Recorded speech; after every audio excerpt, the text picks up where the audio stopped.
The international system is facing accelerated transitions as competition between the great powers intensifies. Join this important dialogue with the Kingston Consortium on International Security.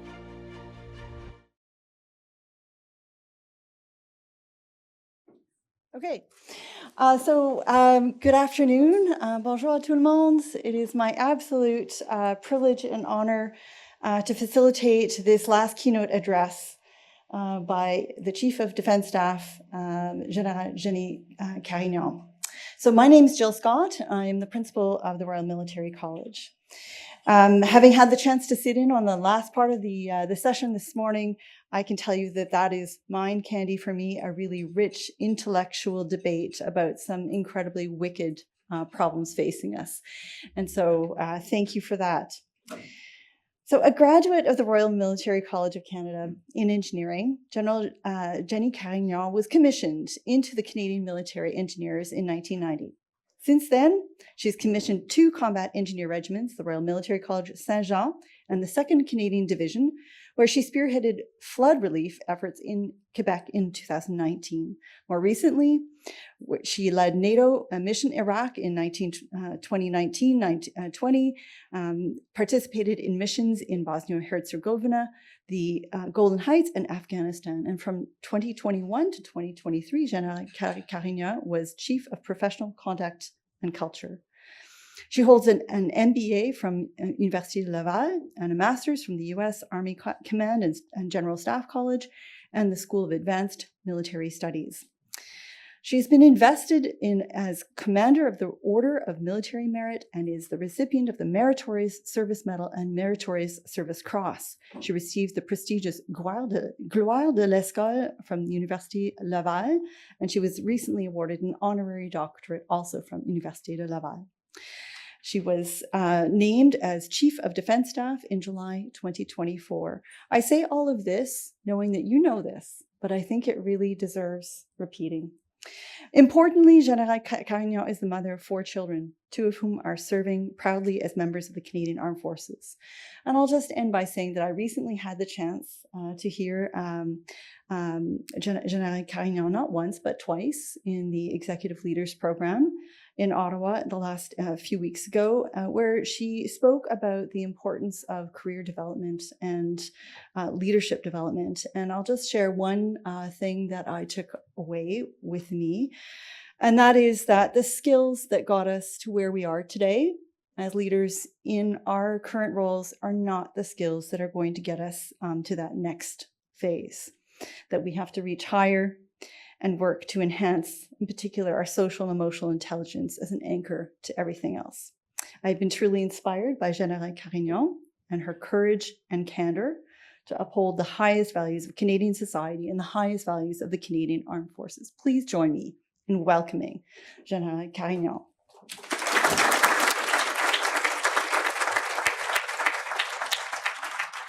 Thank you for the kind introduction, and good afternoon, everyone. It's a pleasure to be here. Thank you, Howard, for the kind invitation, and then thank you to the network of organizers that have put together this conference. Frankly, sharing good practices and then sharing knowledge. And then again, to me, this is part of our professional development that we need to consistently do throughout our adult lives, regardless of where we are at in our development. To me, education has always been a key part of what I did and of my interest. I have to share a little bit of a personal experience. As an engineer, I've always been interested in science because it answered clearly questions for me. I am a very curious person, and I need to know. I need to get to solution, and I want to have answers. So science is great for that. Because we have all kinds of methodologies that we can apply and then print out the proper response to a specific problem. But it works up to a certain level, and I found myself stuck into some very difficult even tactical situations that science could not just answer for me.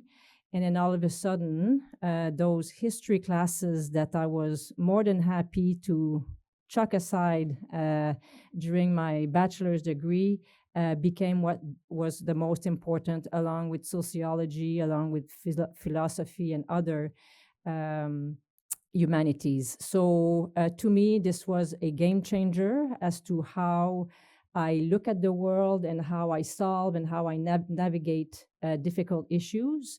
And I think I'm basically going to build upon the themes that Vanessa has been working on, which was complexity, collaboration, leaders of diversity, all themes that she basically touched on, but I'm going to go into a little bit more details via a few notes here that I have. But basically, three things I wanted to do this afternoon is touch on the global operating environment that we find ourselves into, some thoughts on leadership as we are tackling all of that, and then finally, what we, the Canadian Forces, are doing about it, and a few of the priorities that I have set forward.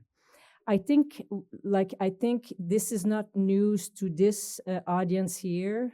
We understand, we can see, and we can sense that the world is in transition globally. The profession of arms is also in transition, and the CAF is certainly in a period of transformation and transition. And as we military folks know in uniform, the most difficult operations to manage are transitions. This is where a lot of things can go wrong. And then we also need to realize before we need to change before it gets too late, to avoid the frog in the boiling plate type of syndrome. So we need to understand when it's time to get out before it is too late. So there is a sense of urgency, and we need to basically seize that momentum and seize that time to make some changes as we go forward. And in my view, the horizon I'm working on right now is 5 to 10 years. We have major transformation to accomplish, both between our ears and and also in terms of hardware, to be well prepared for what's coming our way. And we know we're going to be in this state for the foreseeable future. So hence the urgency to get to it. And there's no end state to this. And we need to understand that as well. As we have seen before, our predecessors, as they were entering World War II, were definitely not ready for what they were about to do. Huge transformation while they were actually involved in a conflict. And as it is for today, we just can't put defense on pause while we are conducting those transformations. We've seen this post-World War II with the Cold War, so we had to effect another transformation. And then post-Cold War, 1990s, with major budget cuts and reductions to our forces, we had to get ready for a different type of operations that were more focused towards expeditions, NATO outside of theater type of operations, and then deliver effects outside, far from this continent. But now we are post this period, and then we are entering into a new era where you've got, regional power, multi-dimensional threats mixed with regional power competition, call it multipolar, which puts us in a bit of a position of what we are starting to call multi-deterrence now, as we are tackling all of these issues all at once. More about the operating environment, an acronym that is also used is VUCA, volatile, uncertain, chaotic, and ambiguous.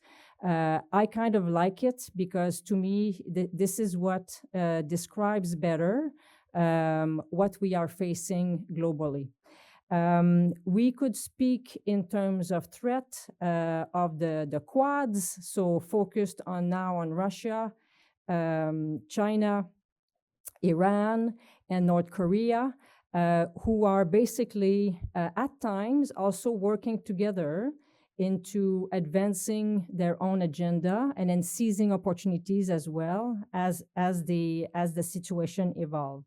So, for example, the most recent escalation has been Russia's use of North Korean reinforcements, maybe to cover its own staggering losses, or maybe to demonstrate that they are working together against Europe in their fight in Ukraine. But again, who would have predicted that type of behavior just a few months ago? That's a new development into this situation. North Korea is also continuing to destabilize in the Indo-Pacific region. So does China, for whom domination in the region is just one step forward to achieving its ambition of taking a central position of influence in that multipolar world. So moreover, as the war in Ukraine continues, this seems to actually favor China in its establishment as a regional power as well. And as the full-scale war has unfolded in Ukraine, in Europe, Iran now did take this opportunity to increase the level of conflict in the Middle East, sparked by the Hamas attack on Israel just over a year ago, and then again amplified Iran's proxies in Lebanon, Syria, and Yemen. So again, more destabilizing agents within the region. There is no clear end here on how this is going to evolve over time, but that, again, is part of that complexity that I was describing a little bit earlier. So those regimes sometimes act alone, but now more often than others do collaborate together when it suits their own interests. So les menaces hybrides aussi, la désinformation, les cyberattaques et la concurrence, la compétition dans l'espace ont aussi de grands impacts sur les conflits, tant au niveau psychologique qu'au niveau physique, ce qui a souvent l'effet d'ébranler la confiance dans les institutions. Donc, au niveau des attaques hybrides, je reviens de Pologne, où le CDS polonais me décrivait qu'il y a sur une base quotidienne des attaques hybrides, sabotage, l'utilisation d'immigrants illégaux pour discréditer le gouvernement polonais, et ça, c'est sur une base pratiquement quotidienne. À cela s'ajoutent les changements climatiques qui ont des répercussions sur tout et partout, créant des conditions propices à l'émergence de nouveaux défis. Somme toute, de grands systèmes humains qui s'entrechoquent, qui réagissent et qui s'adaptent au fur et à mesure des situations, ce qui rend la prédiction de ces conflits-là tout à fait incertain. Mais il n'y a rien de nouveau sous le soleil. L'empereur romain Marc Aurèle aurait certainement trouvé le monde instable en l'année 166, avec une pandémie, avec un coup d'État de son général favori, avec des conflits constants sur les frontières de l'Empire, etc. Et ce qui complexifie l'affaire présentement, de nos jours, c'est bien sûr l'avancée dans les technologies, les communications, donc le rythme est extrêmement plus rapide, ce qui rend les choses encore plus difficiles. So looking at this overall means that no one has complete visibility on the problem and let alone on the solution itself. So what does that mean for us leaders?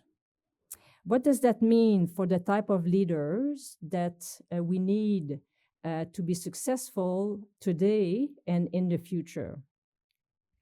How do we navigate and lead in complex times? How do we succeed to at least make some progress when there is no checklist, there is no set process to follow, no scientific methodology, and no clear answer in sight? So I find myself thinking about this a lot these days.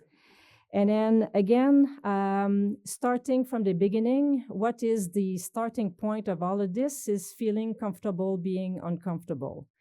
If you're out there looking for a clear answer, a clear path forward, you're going to be a little bit miserable going forward and always unsatisfied as to the results of your deliberation or your actions. So we need to understand first that we will never have complete clarity and accept that no outcome is ever guaranteed, no matter how much we try, how much we plan, or how we thoroughly war game the problem, or how deeply we analyze a situation. So for those of us in the profession of arms, a profession driven by concepts of command and control, this can be extremely frustrating, to say the least. But that is the reality that we are facing, and we need to also understand that we cannot control events and we cannot control humans, because humans will always decide the path that they choose, regardless of sometimes what we tell them to do. In the end, we need to remember that the only thing that we actually control is how we think about the problem and our actions. And if we just concentrate on that, it will be enough. I would also argue that we need to settle for progress. So the talks of victory is not representative of possible outcomes. It is really about mindset. And if we take the time to understand the problem the best we can, and then again move forward to avoid analysis paralysis. So the world will not wait for us to devise the perfect plan, perfect being the enemy of the good. So I would offer that proceeding iteratively, injecting a little bit, taking the operational design type of vocabulary here, terminology, injecting a little bit of energy in the system, see how it reacts, and then keep working it like that. As you do that, you also get a better understanding of the problem, and then also adjust and adapt as you go. When I look at the three levels, tactical, operational, and strategic, we see that as you go up in the levels, things become less clear as well, the less clarity you're going to have. And I like to compare the tactical level to mechanics. It's complex, but again, these are predictable systems that reacts within set parameters. La loi des gaz parfaits, c'est un exemple.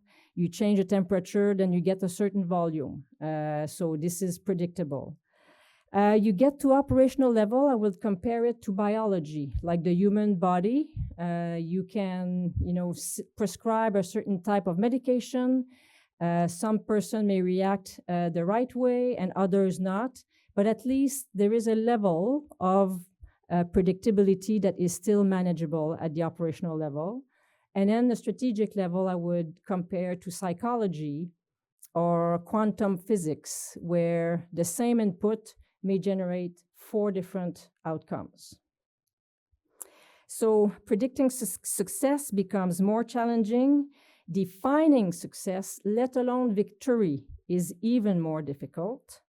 So if we are to achieve this success, we need to describe it the best we can, achievable objectives, and then hit the button of collaboration. So different perspectives, different backgrounds, working organizations horizontally. This is what we need our leaders to be able to do in order to be able to solve for complexity. Être capable de mener des gens qui sont fondamentalement différents de nous et être capable d'influencer d'autres organisations qui sont fondamentalement différents de nous, ça demande un type de leadership qui est collaboratif, qui est empathique, qui est capable de voir le point de vue des autres pour arrimer et centraliser les efforts vers les buts de la mission. So again, without having a perfect visibility on the issue as an individual, you need to gather different people around the table to be able to have a better sense for the issue, and then work and influence various organizations who don't work for you, but have a huge impact on your mission. So I guess that's key to being successful in that way. So collaboration and partnership is the best that we can do in a complex world. The last thing I would like to say is that in times of crisis, I spoke about what it is that we control as individuals, but it's also our emotions. And grace under pressure has also a huge impact on how your team is going to react.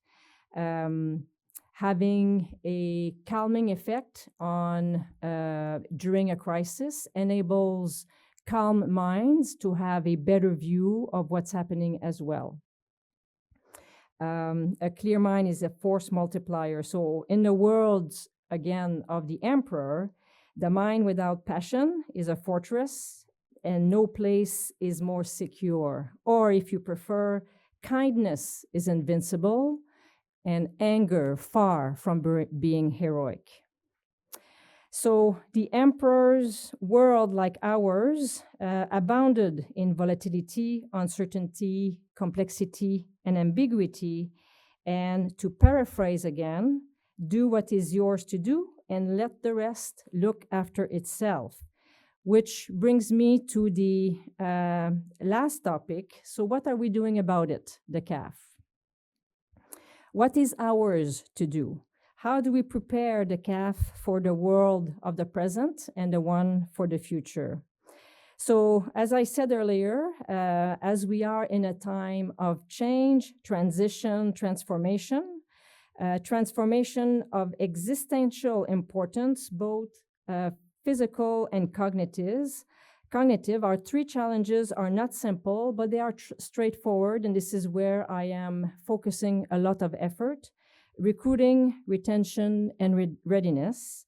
It's well known that our military, like many of our allies, do not have the numbers that we need currently to do our business appropriately. So as I came in and did my mission analysis since July, this is what I decided to aim my efforts toward during my mandate. So the success of everything we do in the long term depends on getting our numbers back up to full strength at all ranks in every part of our organization. We can have the best technology, the most advanced weapons, the most complex systems, but that doesn't matter if we don't have good, well-trained, and motivated and dedicated people to operate them. And as I said earlier, it's urgent that we do that, and absolutely essential to our forces for the future. We have absolutely remarkable individuals that I'm extremely proud to work with, and many of them are sitting in this room, but there is simply not enough of us at the moment. So nous avons mis fin à la tendance à la baisse. On a réussi à stabiliser nos chiffres. Mais maintenant, il faut accroître au cours des 5 prochaines années pour revenir à notre pleine capacité. Les candidats les plus brillants et les plus prometteurs émergent de tous les horizons, de toutes les sphères de la société, du plein potentiel que recèle l'ensemble de la population canadienne. C'est indispensable pour s'attaquer aux problèmes complexes auxquels nous sommes confrontés. L'histoire, dont l'histoire militaire est pleine de récits d'échecs survenus parce que le monde avait la même mentalité et faisait les mêmes erreurs, ne changeant rien aux façons habituelles de procéder. Rinse and repeat, do as I say, and do it again is not necessarily the right way to go to be successful for the future. We are currently streamlining and digitizing our recruiting process. We are modernizing our standards to bring them into the 21st century. And don't get me wrong, we are not lowering standard. If that narrative runs by you, I hope that you can set them straight. We are modernizing ourselves to be up to the 21st century. So we are bringing in line today's reality, basically. Examples include security, aptitude tests, and medical standards. On the retention front, because there is no point recruiting a bunch of people and then losing them as they come in, so those two go both in hand. At the moment, we have an 8 to 9% attrition rate, which is considered healthy and lower than most of our allies. So again, we have a solid story, a solid foundation in that area, but it doesn't mean that we cannot continue improving in that area. And I'm also in discussion with various of my corporate colleagues. In some organizations, they have a 20 and 30% rate of attrition in their businesses. So again, we need to actually use our own rate as a success story. So we have many initiatives ongoing, whether it's supporting families, working on job satisfaction, professional development, growth, ensuring that our people can grow as they are part of the organization. Of course, working on equipment and readiness is all part also of having a good retention rate. We also need to continue to work on organizational culture to make sure that every member knows their unique talents and then engage with their perspectives, their experiences, and again, respecting the dignity and then appreciated as they are contributing and engage in delivering defense every day. We also need to understand that these are the basics to build a strong team that are not only ready to face adversity and hostile situation, but can also be brought back home healthy from those experiences. Anyone thinking that we are compromising operational readiness by ensuring respect between team members is totally wrong. So I hope if this narrative goes by you again, you can set the record straight. The enemy should be outside and not within our own teams. The needs of our members are not our only concern, but we also need to be sure that we are also supporting and addressing families' needs. The 21st century we've got a different dynamics in terms of family support. And again, looking after families is also part of what we are doing. All of this success is, of course, based on 4 pillars. And then again, we are working across those 4 pillars all at the same time. The first one is support and care for our people. This means that they need to be administered, managed in a respectful way.